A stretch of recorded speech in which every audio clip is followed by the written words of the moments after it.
Hey friends, and well, let me be honest, probably before this video is over, some of you will consider me as an enemy. But I wanted to share a couple minutes about my thoughts, not only on the tragedies that we have been experiencing over these past months, and especially these last couple of days with the shootings of our black men, but what I'm coming to learn over my 23-year journey of being a white man, living and ministering amongst my black family here in several inner cities of Chicago. And I'm going to speak very black and white because, let's be honest, it's a black and white issue. I want to take you to the book of Exodus, chapter 1, and I wanted to share a little bit of what took place prior to the rise of Moses. When I read that, it talked about that the Pharaoh became concerned and very fearful that the Hebrew slaves were growing in number and in power. So in order to maintain their oppression, he put upon them great labor. He put upon the Hebrew slaves cruelty to keep them down.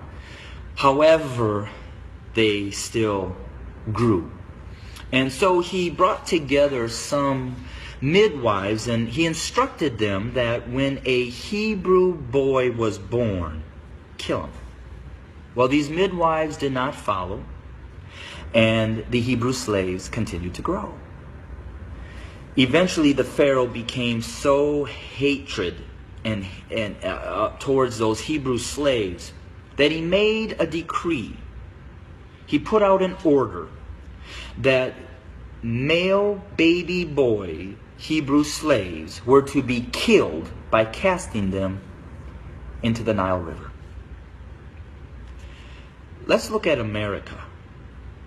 We brought blacks into this country as slaves. We never intended them to be anything other than a slave. But they began to grow in number and in power, and eventually they fought their way to some freedom. So we became even more cruel. And to keep our black Americans down, we lynched. But yet they rose. So then we used the welfare system, the criminal justice system, to keep them down, to contain them, to destroy them. But yet they rose, and they're rising. Then we built prisons and jails to hold them. Yet they rose. And so now we are doing exactly what the Pharaoh did at the end, sending out a decree: kill them.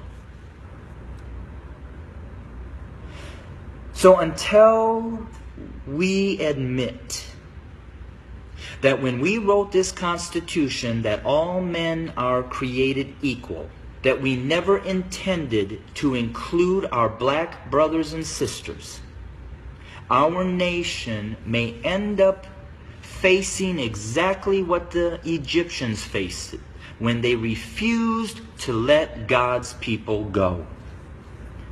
So I'm going to say this to my white fellow Americans, that the bloodshed that is on its way is not on the hands of our fellow black Americans, but is on our hands. We are the ones that are refusing to let God's people go.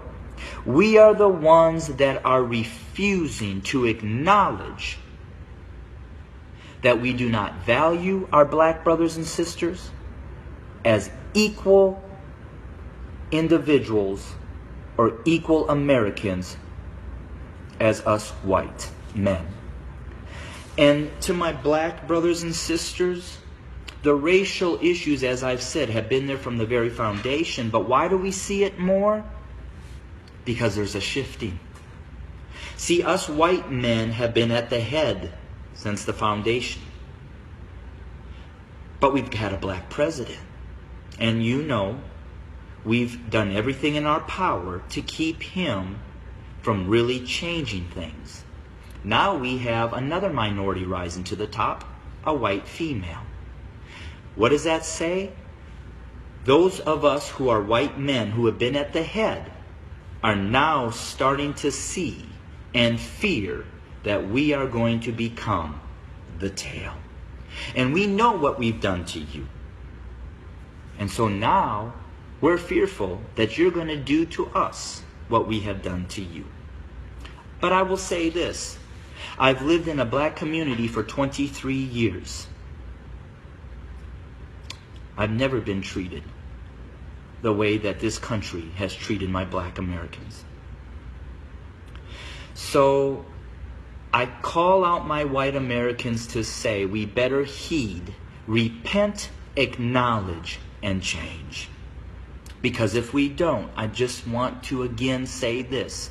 The bloodshed that we will experience is on our hands, not the hands of our fellow black Americans. I welcome your comments. I welcome your feedback.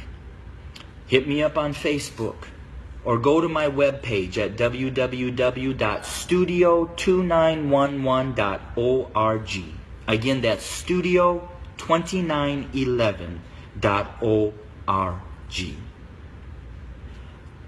I don't necessarily know the answer, except for us white Americans need to repent, acknowledge the lies that we have taught, acknowledge our value system of equality. It is not here, and it does not include our black brothers and sisters. And we need to change, and we need to change now. Thanks for your time. Bless you.